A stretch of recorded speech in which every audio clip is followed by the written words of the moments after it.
يا أيها الناس قد جاءتكم موعظة من ربكم وشفاء لما في الصدور وهدى ورحمة للمؤمنين. الحمد لله وحده والصلاة والسلام على من لا نبي بعده اما بعد. خواتین و حضرات، اللہ تعالیٰ کی تعریف و توصیف و تحمید کے بعد درود و سلام ہو سارے انبیاء کرام پر، خصوصاً آخری نبی پیارے نبی محمد رسول اللہ صلی اللہ علیہ وسلم پر۔ آج آپ کے سامنے سورۃ النساء کا خلاصہ ہے۔ النساء عورت کو کہا جاتا ہے۔ اسلام جس وقت آیا اس وقت جہاں اور خرابیاں تھیں، اس میں ایک خرابی یہ بھی تھی کہ عورت کو بہت حقیر سمجھا جاتا تھا، اس کا کوئی مقام و مرتبہ سوسائٹی کے اندر نہیں تھا۔ تو اسلام نے اس چیز کو بھی اہمیت دی، اور عورت کے جتنے پہلو ہیں، یعنی لڑکی، بیوی، ماں، ان سب کو بہت اونچا مقام دیا۔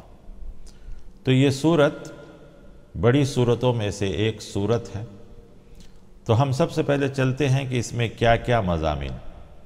اس کی پہلی آیت سارے انسانوں کی تاریخ بتلاتی ہے۔ کہا یا ایھا الناس، اے لوگو، اس رب سے ڈرو جس نے تم کو ایک مرد اور اس سے اس کا جوڑا بنایا، یعنی آدم اور حوا۔ گویا تخلیق انسانی میں دونوں کا برابر برابر حصہ ہے، مرد اور عورت، آدم اور حوا، اور یہی سلسلہ پوری دنیا میں چلا۔ لہذا کسی کو کم کسی کو زیادہ یہ نہیں ہو سکتا۔ دونوں کو اللہ تعالیٰ نے نیکیوں میں بھی برابر برابر رکھا، جیسے آگے آیتیں آئیں گی کہ مرد اور عورت جو بھی نیکی کریں گے دونوں کو برابر نیکی کا ثواب ملے گا۔ یہ نہیں کہ مرد کریں گے تو زیادہ نیکی، عورت کرے تو کم نیکی، ایسا کچھ نہیں ہے۔ تو پہلی آیت میں سارے انسانوں کی تاریخ بتلا دیا گیا کہ دنیا میں جتنے بھی انسان ہیں سب ایک ہی مرد اور عورت یعنی آدم اور حوا کی اولاد ہے۔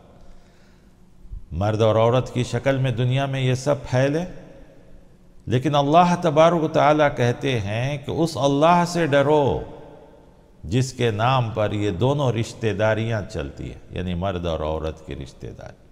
کوئی پوچھے نہ پوچھے، اللہ نگہبان۔ تو بہرکیف اس صورت کے اندر زیادہ مسائل خواتین کے تعلق سے، اور بھی دوسری چیزیں ہیں جس کا ہم ذکر کریں گے۔ سب سے پہلے اس میں یتیم کا بھی ذکر کیا گیا، کیونکہ یتیم بھی عورت سے تعلق رکھتا ہے۔ اولاد ہوگی، شوہر کا انتقال ہو گیا تو عورت بیوہ ہو جاتی ہے اور بچے یتیم ہو جاتے ہیں۔ تو اللہ تعالیٰ نے اس سورہ میں خاص کر یتیم کا بھی ذکر کیا، اور چونکہ یہاں تفصیل سے ہے اس لیے ہم اس مسئلے کو بھی یہیں بیان کرتے ہیں، گرچہ کہ اس سے پہلے سورۃ البقرہ میں بھی یتیم کا ذکر آیا، آگے چل کر سورۃ الانعام میں، سورۃ الاسراء میں اور بھی مختلف جگہوں پہ یتیم کا ذکر آیا ہے۔ لیکن یتیم کے ساتھ اگر اچھا سلوک نہ کیا جائے اس کے مال کے ساتھ، خواہ یتیم لڑکا ہو یا لڑکی، تو اس آیت کی، اس سورہ کی آیت نمبر 10 میں بہت سخت وعید سنائی گئی ہے۔ اس لیے میں چاہتا ہوں کہ اس کو یہیں بیان کروں۔ اس سورہ کی آیت نمبر 2 میں سب سے پہلے کہا وَآتُوا الْيَتَامَ أَمْوَالَهُمْ، کہ یتیم کا مال ان کو دے دو۔ وَلَا تَبَدَّلُوا الْخَبِيثَ بِالطَّيِّبِ، اور اپنے ناپاک مال، خراب مال کے ساتھ ان کے پاک مال کو نہ ملاؤ۔ وَلَا تَأْكُلُوا أَمْوَالَهُمْ إِلَىٰ أَمْوَالِكُمْ، اور اپنے مال میں ان کا مال ملا کے بھی نہ کھاؤ۔ ہوتا یہ تھا کہ اگر یتیم صاحب حیثیت ہے، خواہ لڑکا یا لڑکی، تو ہر آدمی اس کو قریب کرتا۔ خاص کر اگر لڑکی یتیم ہے، مال ہے، خوبصورت ہے، تو ہر آدمی اس کو نکاح میں لے لیتا۔ لیکن غریب ہے، مجبور ہے، لاچار ہے، تو اس کے ساتھ بہت ظلم کیا جاتا تھا، اس کے ساتھ بھی اور اس کے مال کے ساتھ بھی۔ تو قرآن کریم نے اس کو یہاں پر ذکر کیا اور آگے کی آیتوں میں بھی ذکر کیا۔ کہا کہ قرآن کریم جہاں ساری مخلوق کا خیال رکھتا ہے تو یتیم بھی اللہ کے بنائے ہوئے پیدا کیے ہوئے ہیں۔ یہی وجہ ہے کہ پیارے نبی صلی اللہ علیہ وسلم بھی سارے یتیموں کے سردار کہلاتے ہیں، اور آپ صلی اللہ علیہ وسلم کا بھی طریقہ رہا کہ جب بھی کسی یتیم کو کوئی تکلیف ہوتی تو آپ اسی وقت اس کے لیے کھڑے ہو جاتے۔ مشہور واقعہ ہے کہ ایک بار ابو جہل ایک یتیم کا مال مار لیا۔ وہ لوگوں کے پاس جب رونا پلانا شروع کیا تو بعض لوگوں نے شرارتاً، کیونکہ پیارے نبی صلی اللہ علیہ وسلم کا سب سے بڑا دشمن ابو جہل تھا، لوگوں نے شرارتاً اس بچے سے کہہ دیا کہ جاؤ فلاں کے پاس، ان کا نام محمد ہے، وہ تمہیں ضرور ابو جہل سے یہ مال دلا دے۔ بچے کو کیا معلوم کہ دونوں میں کیا تعلقات ہیں؟ بچہ تھا، فوراً آپ صلی اللہ علیہ وسلم کے دروازے پہ پہنچ گیا۔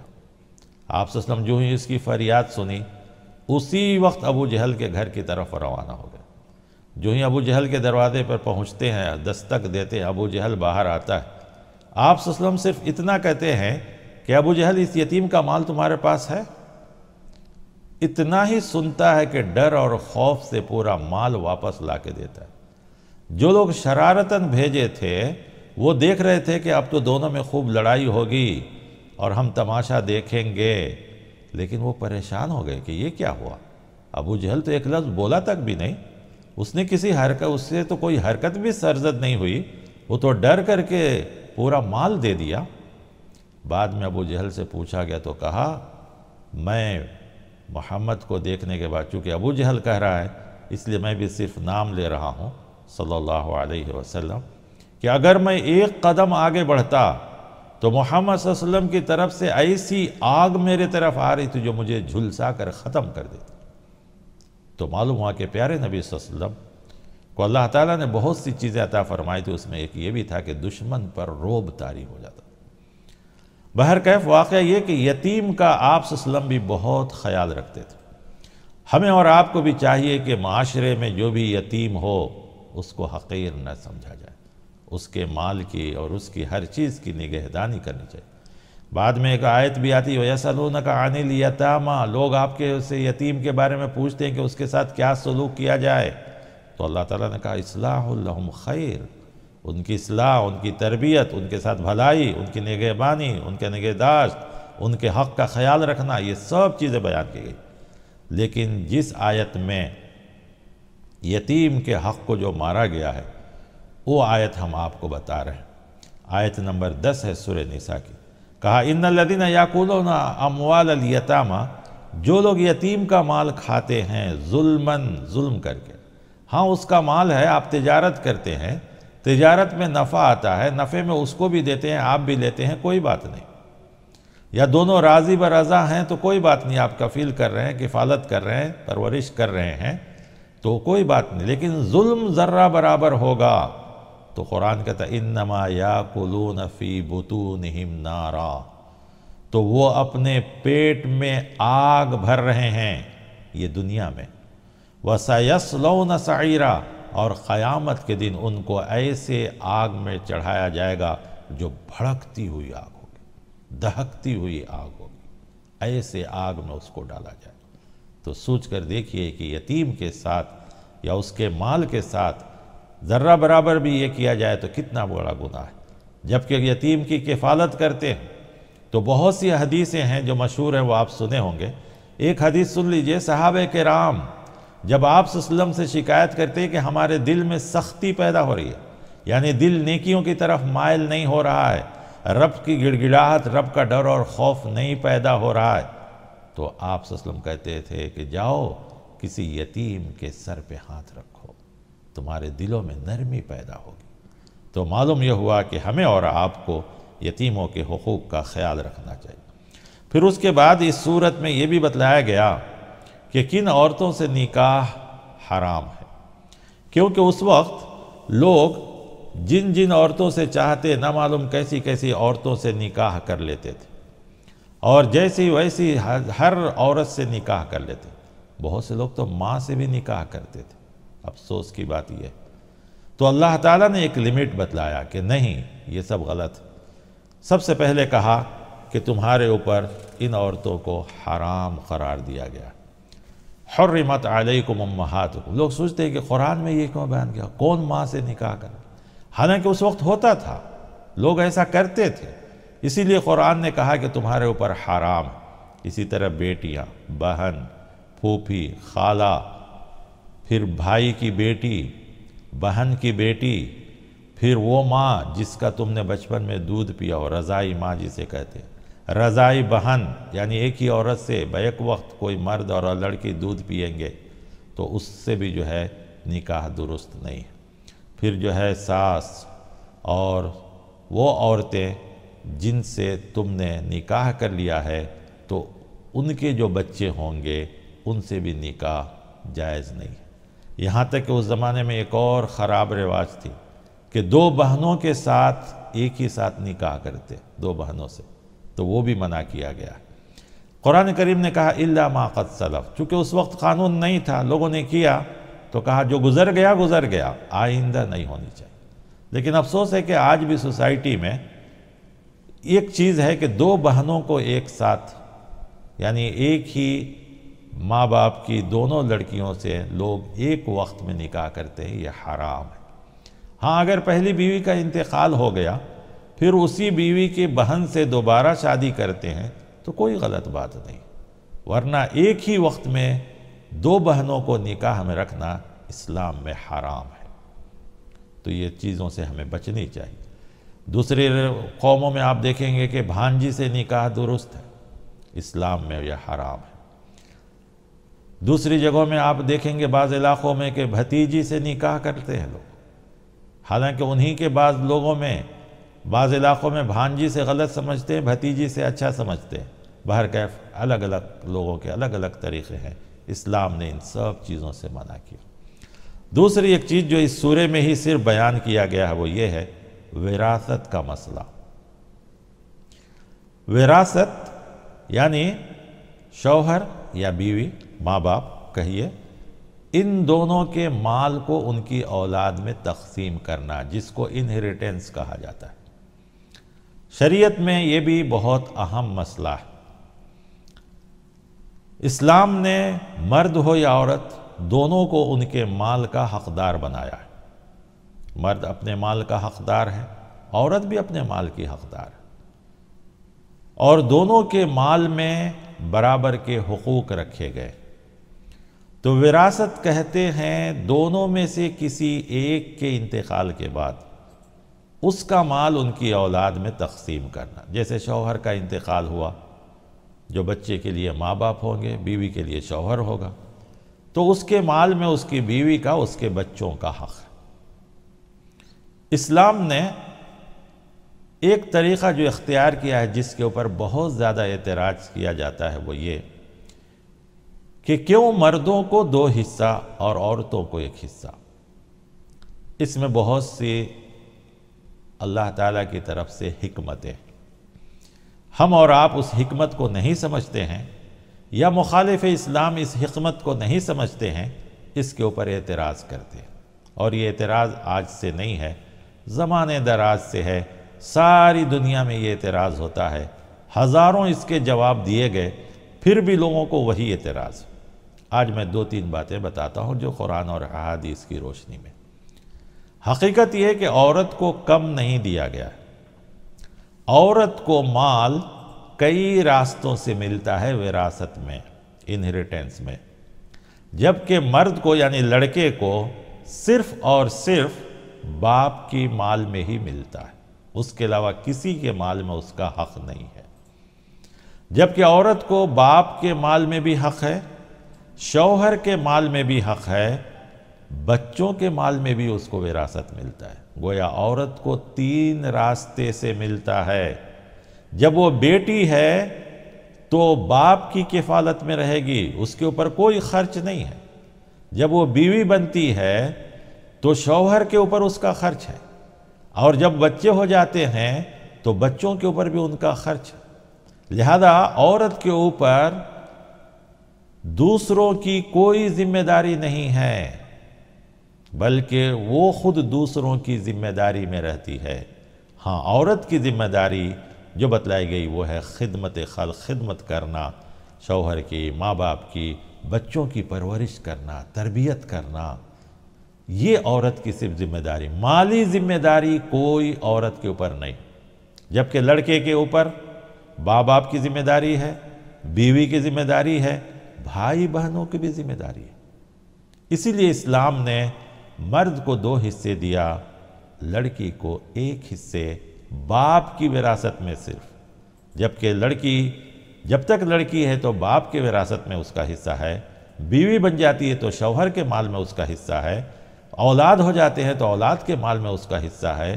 تو اگر دیکھا جائے تو مرد سے زیادہ عورت کو ملتا ہے، لیکن چونکہ لوگوں کا ایک موڈ بن گیا ہے اسلام پر اعتراض کرنا اور چھوٹی چھوٹی چیزوں کو جو ان کی سمجھ سے باہر ہے، حالانکہ قرآن یہ حکمت والی کتاب ہے، یہ شریعت جس اللہ نے نازل کیا وہ حکمت والا ہے، مرد اور عورت کو جو بنایا وہ اللہ ہی ہے، وہ بہتر جانتا ہے کس کی کتنی ضرورت ہے، لہذا وہ حکمت کے ساتھ اس قانون کو بنایا ہے۔ ہمیں اور آپ کے سمجھنے میں کمی ہو سکتی ہے، قرآن کے قانون میں کوئی کمی نہیں۔ ہاں، ایک غلطی ہم لوگ کرتے ہیں کہ ہم لوگ عورتوں کو وراثت سے محروم کرتے، لڑکیوں کو یا بہنوں کو وراثت سے محروم کرتے ہیں، یہ بہت غلط بات ہے، کبھی ایسا نہیں کرنا چاہیے۔ کیوں؟ اس لیے کہ اللہ تبارک و تعالی نے وراثت کا قانون بیان کرنے کے بعد جو آخری آیت بتایا ہے وہ بڑی دردناک ہے، وہ یہ تِلْکَ حدود اللہ کہا، یہ اللہ کے حدود ہیں، بارڈر ہیں۔ آپ جانتے ہیں ایک ملک کا بارڈر کراس کرنا کتنا بڑا جرم ہے، تو اللہ کہتا ہے کہ یہ اللہ کے بارڈر ہیں، اس کو کراس مت کرو۔ وَمَنْ يُطِعِ اللَّهَ وَرَسُولَهُ، جو اللہ اور اس کے رسول کی اطاعت کریں گے، خاص کر اس قانون کے لیے بھی کہا گیا، تو کہا اس کے لیے جنت ہے جس کے نیچے نہریں بہتی ہوں گی اور اسی میں وہ داخل ہوں گے، اور یہ بہت بڑی کامیابی ہے۔ وَمَنْ يَعْصِ اللَّهَ وَرَسُولَهُ، لیکن جنہوں نے اس قانون کو ٹھکرایا یا اس قانون میں تبدیلی کی یا اس قانون پر صحیح عمل نہیں کیا، وراثت پر اس قانون کو جس کو حدود کہا کراس کیا، تو کہا وَيَتَعَدَّ حُدُودَهُ يُدْخِلْهُ نَارًا خَالِدًا فِيهَا، اس کو ہم جہنم میں داخل کریں گے جس میں وہ ہمیشہ ہمیشہ رہے گا، اور اس کے لیے دردناک رسوا کن عذاب ہے۔ کیا ہم اور آپ چاہیں گے؟ شاید ہم سمجھتے ہیں کہ ہم مسلمان ہیں، ہم جہنم میں نہیں جائیں گے، جیسا یہود و نصارہ کہتے تھے کہ ہم انبیاء کی اولاد ہیں، ہم کو کون جہنم میں۔ یاد رکھیے، کسی بھی فرض کا انکار جہنم میں لے جا سکتا ہے، لہذا ہمیں اور آپ کو شریعت کا جو قانون ہے، شریعت کا جو اصول ہے، اس کے اوپر سختی سے عمل کرنا چاہیے، خاص کر وراثت، طلاق، ان چیزوں میں ہمیں سختی سے عمل کرنا چاہیے شریعت کے مطابق، کیونکہ ان دونوں کے بارے میں وہی قانون ہے کہ یہ اللہ کے حدود ہے۔ وراثت کا جو مسائل ہیں اگر میں اس وقت بیان کروں تو آپ بھول جائیں گے کہ کس کو کتنا اور کس کو کتنا ملتا ہے۔ بس ایک عام قانون یاد رکھیے کہ اولاد ہے تو دوسرے کسی کو نہیں ملیں گے، صرف ماں کو، یعنی جس کا انتقال ہو اس کی بیوی کو، اس کے بچوں کو ملیں گے۔ ہاں، اس کے ماں باپ ہیں تو ان کو بھی حق ہے۔ بہرکیف یہ مسائل ہیں جو بڑے پیچیدہ ہیں، آپ کو چاہیے کہ جب بھی اس قسم کا حالات پیش آئیں تو کسی اچھے عالم سے، صحیح عالم سے، جن کو صحیح علم ہو، ان سے رجوع کریں اور ان مسائل کو حل کریں۔ جو ضروری چیز تھی میں نے آپ کے سامنے بیان کر دی۔ ہاں، اگر کسی کو اولاد ہی نہیں ہے، لڑکا بھی نہیں، لڑکی بھی نہیں، تو اس آیت کو، اس مسئلے کو اس سورے کے آخری آیت میں بیان کیا گیا، جس کو کلالہ کہا جاتا ہے، کہ ایسا شخص جس کو کوئی اولاد نہیں، لڑکا نہیں، لڑکی نہیں، اس کے ماں باپ بھی نہیں، کوئی بھی نہیں ہے، تو اس کے بھی مسائل بیان کیے گئے کہ ان کے بھائیوں کو جائے گا یا ان کے بہنوں کو جائے گا، یا 2 بہن ہیں یا 2 بھائی ہیں، تو وہاں بھی مرد اور عورت کو، یعنی مرد کو 2 حصے، عورت کو 1 حصہ۔ بہرکیف اس سورے میں وراثت کی تعلیم دی گئی جو بہت اہم ہے، اس کے اوپر ہمیں اور آپ کو قرآن کے حکم اور پیارے نبی صلی اللہ علیہ وسلم کی شریعت کے مطابق عمل کرنا چاہیے۔ پھر اس کے بعد اس سورے میں کچھ مسائل بھی بیان کیے گئے، کیونکہ اب شریعت پھیل رہی ہے، لوگ گھروں سے باہر نکل رہے ہیں، تو جو مسائل پیش آتے تھے اس کو ذکر کیا گیا۔ سب سے پہلے ایک مسئلہ آیا اس میں تیمم کا، کہ تیمم آگے چل کر ایک صورت میں وضو کا حکم آئے گا۔ تیمم وضو کا بدلہ ہے، یعنی جہاں پانی نہ ہو یا پانی موجود ہے آدمی بیمار ہے، یا یہ کہ آدمی سفر میں ہے پانی موجود نہیں ہے، مل نہیں رہا، تو ایسے وقت میں تیمم کریں گے۔ اور وہ تیمم کبھی کبھی غسل کا بھی بدلہ ہو سکتا ہے، اگر وہ مسافر ہے یا بیمار ہے تب۔ یہ دو صورت میں ہی، بیماری ایسی کہ موت لاحق ہونے کا ڈر ہو اور مسافر ہیں تو اس وقت غسل کے لیے بھی تیمم کافی ہو جائے گا۔ تیمم کا طریقہ جو صحیح ہے وہ یہ کہ آدمی پاک مٹی پر ایک بار ہاتھ مارے، اس میں پھونک دے اور اس کو چہرے اور ہاتھ پر مل لے، یہی صحیح طریقہ ہے۔ بعض لوگوں کے پاس ہاتھ پر الگ، چہرے پر الگ اور ہاتھ پوری کہنیوں تک کا آتا ہے۔ بہرکیف ان مسائل میں اختلافات ہیں، الگ الگ اقوال ہیں، صحیح قول وہ ہے جو میں نے پہلے بیان کیا۔ تو یہ تیمم پانی کا بدل کہلائے گا، جو بیماری کی حالت میں یا سفر میں پانی نہ ہو، یا اگر گھر پر ہیں سخت ٹھنڈی پڑ رہی ہے، صحت خراب ہونے کا ڈر ہے، تو آدمی اس وقت بھی تیمم کر سکتا ہے۔ اس کے علاوہ اس سورے میں کچھ قوانین بھی بیان کیے گئے۔ سب سے پہلے کہا گیا امانت داری کا حق ادا کرو، امانت داری کا خیال رکھنے کے لیے کہا گیا، اور اس کو ایک واقعے سے جوڑا گیا۔ وہ واقعہ یہ ہے کہ جب کعبہ فتح ہوا، مکہ فتح ہوا اور کعبہ میں آپ صلی اللہ علیہ وسلم داخل ہوئے، تو کعبے کی چابی ایک شخص کے پاس تھا۔ آپ صلی اللہ علیہ وسلم کو ہجرت سے پہلے وہ شخص کعبے میں داخل بھی ہونے نہیں دیا تھا۔ واقعات آپ سنیں، اس لیے مختصر بیان کر رہا ہوں۔ تو آپ صلی اللہ علیہ وسلم نے اسے کہا تھا ایک دن آئے گا عثمان، یہ عثمان حضرت عثمان نہیں بلکہ عثمان بن طلحہ ہے، دوسرے عثمان، کہ ایک دن آئے گا کہ وہ کعبے کی چابی میرے ہاتھ میں ہوگی اور میں جسے چاہوں گا اسے دوں گا۔ تو جب مکہ فتح ہوا اور آپ کی چابی ہاتھ میں آئی تو کچھ صحابہ کرام میں سے، خاص کر حضرت علی، حضرت عباس کے بارے میں آتا ہے کہ وہ آگے بڑھے کہ ہم کو دیا جائے، ہمارے خاندان میں دیا جائے۔ تو اس وقت اللہ تعالیٰ نے اس آیت کو نازل کیا جو اس سورے کی آیت نمبر 58 ہے۔ کہا نہیں ان تؤدوا الامانات الی اہلھا، امانتیں اس کے حقداروں کو دی جائیں۔ آپ صلی اللہ علیہ وسلم کی آیت کعبے کے اندر نازل ہوئی، آپ کعبے کے باہر آئے اور پوچھا کہاں ہے عثمان؟ آپ نے ان کو بلایا اور ان کے ہاتھ میں چابی دی، اور صرف یہی نہیں بلکہ کہا کہ قیامت تک تمہارے خاندان میں رہے گا، تم سے جو چھینے گا وہ ظالم کہلائے گا۔ نتیجہ یہ کہ آج بھی اسی خاندان کے اندر ہے۔ تو یہ قرآن کریم کا حکم ہے جس کے اندر کہا گیا کہ امانت، تو یہ تو صرف اسی وقت کے لیے نہیں ہے، ہماری پوری زندگی کے لیے ہے کہ ہم ہمیشہ امانت کو ادا کریں۔ پھر اس کے بعد اس سورے میں ایک مضمون کو بہت تفصیل سے بیان کیا گیا، وہ ہے اطاعت، اللہ اور اس کے رسول کی اطاعت، بلکہ 2-3 واقعات کے ساتھ اس سورے میں اس موضوع کو بہت تفصیل سے بیان کیا گیا۔ ایک واقعہ یہ ہے، حضرت عمر رضی اللہ عنہ کے بارے میں آتا ہے کہ ایک یہودی اور ایک مسلمان کا اختلاف ہوا۔ یہودی نے کہا کہ چلو نبی کے پاس جائیں گے، مسلمان نے کہا کہ نہیں، نبی کے پاس، وہ سوچ دل میں کہا کہ نبی کے پاس تو جائیں گے تو وہ صحیح فیصلہ کریں گے، حضرت عمر رضی اللہ عنہ کے پاس چلتے ہیں۔ یا پہلے یہ دونوں نبی صلی اللہ علیہ وسلم کے پاس گئے بھی، آپ صلی اللہ علیہ وسلم نے صحیح فیصلہ کیا یہودی کے حق میں۔ مسلمان نے کہا کہ حضرت عمر کے پاس چلیں گے، وہ ذرا سخت آدمی ہو سکتا ہے، میری طرف داری کریں گے۔ یہودی ہوشیار تھا، اس زمانے میں بھی تھے، آج بھی ہیں۔ فوراً اس نے حضرت عمر رضی اللہ عنہ سے کہہ دیا کہ آپ کے نبی نے فیصلہ کر دیا ہے۔ تو مسلمان سے آپ نے پوچھا کہ نبی نے کیا فیصلہ کیا ہے؟ کہا آپ صلی اللہ علیہ وسلم نے یہودی کے حق میں کیا ہے۔ مسلمان سے بھی گواہی لے لی، کیا صحیح بات ہے؟ ہاں صحیح۔ آپ گھر گئے، تلوار لائے اور اس مسلمان کی جو حقیقت میں مسلمان نہیں منافق تھا، گردن اڑا دی۔ اب تو ہنگامہ ہو گیا، پیارے نبی صلی اللہ علیہ وسلم کو بھی معلوم ہوا، پریشان ہوئے کہ یہ کیا ہو گیا۔ آخر میں آیت نازل ہوئی، کہا کہ جو آپ کے فیصلے کو نہیں مانتا اس شخص کی یہی سزا ہونی چاہیے۔ تو معلوم ہوا کہ اس سورے میں بار بار کہا گیا اطیعوا اللہ و اطیعوا الرسول، اللہ اور اس کے رسول کی اطاعت کرو۔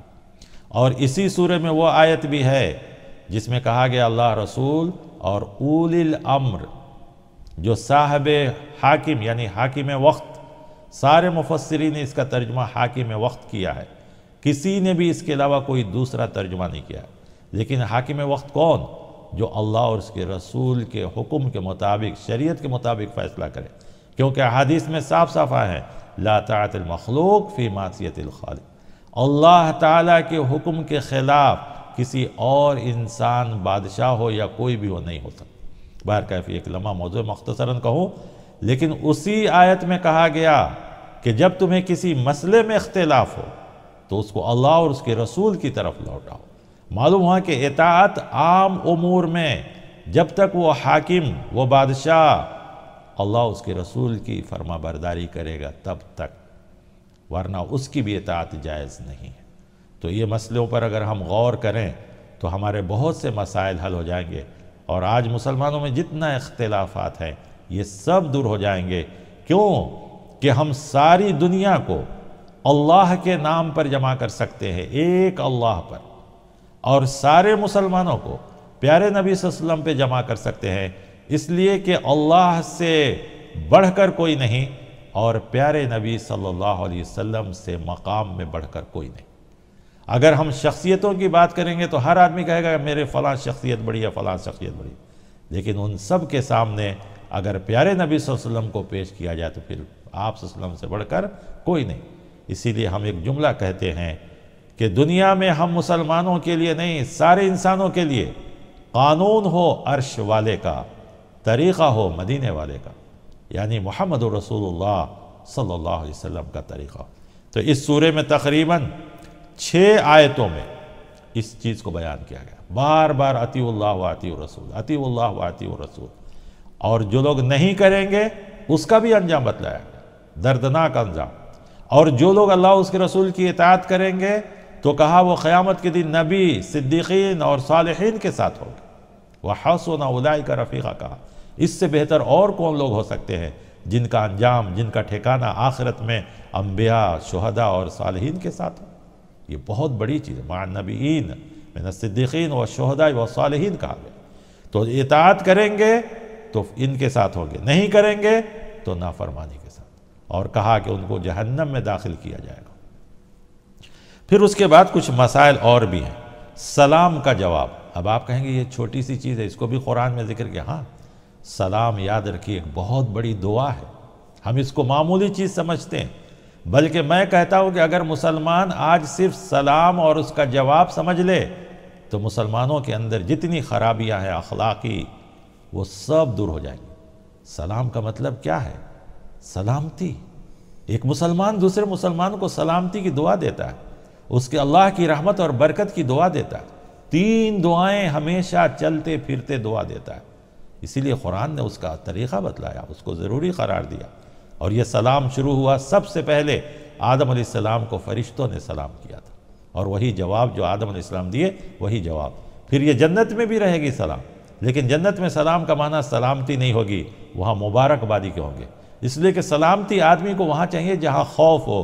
جنت میں تو کوئی خوف نہیں ہے، تو وہاں مبارکبادی کے معنی میں ہوگا، سلام علیکم طبتم، کہا ہے مبارک ہو تمہیں جنت میں آنا، مبارک ہو۔ تو ہمیں دنیا میں بھی سلام کا طریقہ کہا کہ جو کوئی بھی سلام کرے تو اس سے بہتر جواب دو۔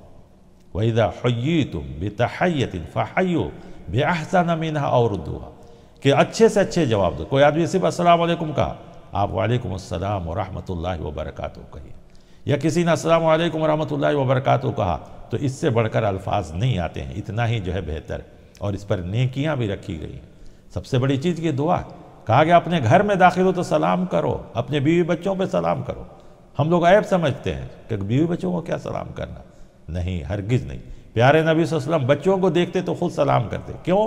بچوں کو سکھانے کے لیے۔ تو ہمیں بھی گھر میں داخل ہو تو ہمیں سلام کرنا چاہیے۔ پھر اس کے بعد اس میں جنگ میں نماز کیسے پڑھنی چاہیے وہ بھی بتلایا گیا۔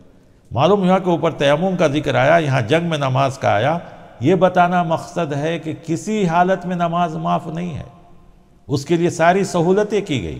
پانی نہ ہو تو تیمم کر لو، بیمار ہو تو بیٹھ کے پڑھو، کھڑ نہیں سکتے تو بیٹھ کے پڑھو، بیٹھ نہیں سکتے لیٹ کے پڑھو، مسجد نہیں جا سکتے کسی عذر سے تو گھر میں پڑھو، لیکن کسی حالت میں نماز معاف۔ اور اسی صورت میں وہ وقت بھی بتلایا گیا کہ ہر نماز اس کے وقت کے ساتھ فرض ہے۔ جیسے آج ہم لوگ چھٹی میں ہیں، گھروں میں نماز پڑھ رہے ہیں، تو کوئی آدمی یہ نہ سمجھے چلو کسی وقت میں پڑھ لیں گے، ایسا نہیں۔ وہ آپ کی عبادت ہوئی، آپ کی مرضی ہوئی۔ رب کی مرضی یہ ہے کہ اس نماز کو اس کے وقت میں ادا کیا جائے، یہ اللہ تعالیٰ نے اسی میں بیان کیا۔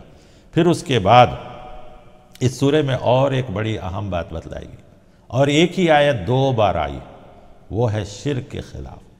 عام طور پر شرک کے خلاف آیتیں مکی صورتوں میں ہوتی ہیں، لیکن یہ مدنی صورت ہوتے ہوئے اس کے اندر آیا ہے۔ اگر خواتین برا نہ سمجھیں تو میں ایک بات کہوں، وہ یہ کہ عورتوں میں زیادہ شرک کا پہلو ہوتا ہے۔ شیطان ان کو زیادہ گمراہ کرتا ہے، ان کو زیادہ بہکاتا ہے، ان کو زیادہ تکلیف دیتا ہے، ان کو زیادہ بہکاتا ہے۔ اسی لیے اس سورہ میں 2 بار کہا، ان اللہ لا یغفر ان یشرک بہ ویغفر ما دون ذلک لمن یشاء۔ اللہ ہرگز شرک کو معاف نہیں کرے گا۔ لہذا ہمیں اور آپ کو شرک سے بھی بچنا چاہیے۔ چونکہ اس مضمون کو مکی صورتوں میں زیادہ بیان کیا گیا ہے تو ہم وہاں اس کو بیان کریں گے۔ بہرکیف یہ چند چیزیں اس میں تھی۔ ایک آخری بات جو سورہ آل عمران میں ہم نے بیان کیا تھا، پھر اس کو اللہ تعالیٰ نے اس سورہ میں دہرایا ہے، وہ یہ کہ عیسیٰ علیہ السلام کے بارے میں کہ عیسیٰ علیہ السلام کو نہ قتل کیا گیا، نہ سولی پہ لٹکایا گیا، بلکہ اللہ نے آسمان پہ اٹھا لیا، جو اس سورہ کے اندر بیان کرتے ہوئے ان کے غلط عقیدوں کا جواب دیا گیا ہے، اور کہا گیا کہ عیسیٰ علیہ السلام پھر آئیں گے، جیسا سورہ مائدہ میں ہے۔ تو بہرکیف یہ چند مضامین اس میں تھے جو ہم نے آپ کے سامنے بیان کیے۔ بعض اور چیزیں ہیں جو دوسری جگہ تفصیل سے ہے، انشاءاللہ ہم وہاں بیان کریں گے۔ اللہ تعالیٰ سے دعا ہے کہ اللہ تعالیٰ اس سورہ کے اندر جو چیزیں بیان کی گئی ہیں اسے مزید سننے، سمجھنے اور حاصل کرنے کی توفیق عطا فرمائے۔ والسلام علیکم ورحمۃ اللہ۔